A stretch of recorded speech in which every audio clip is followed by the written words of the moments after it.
श्री शिवपञ्चाक्षरस्तोत्रम्। नागेन्द्रहाराय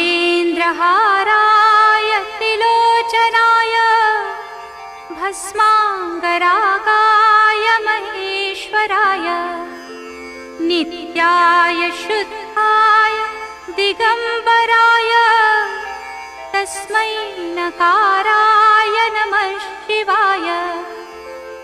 मन्दाकिनी सलिलचन्दनचर्चिताय नन्दीश्वर प्रमथनाथ महेश्वराय मन्दारपुष्प बहुपुष्प सुपूजिताय तस्मै मकाराय नमः शिवाय।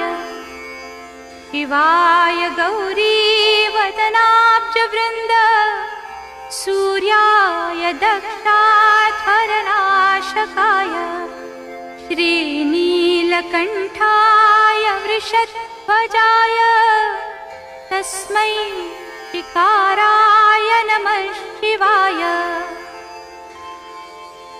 वसिष्ठकुम्भोद्भव गौतमार्य मुनीन्द्रदेवार्चितशेखराय चन्द्रार्कवैश्वानरलोचनाय तस्मै वकाराय नमः शिवाय।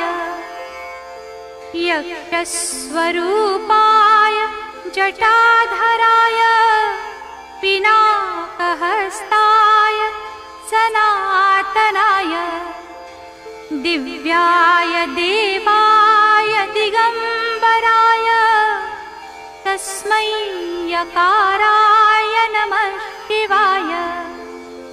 पञ्चाक्षरमिदं पुण्यं यः पठेत् शिवसन्निधौ शिवलोकमवाप्नोति शिवेन सह मोदते। इति श्रीमच्छङ्कराचार्यविरचितम्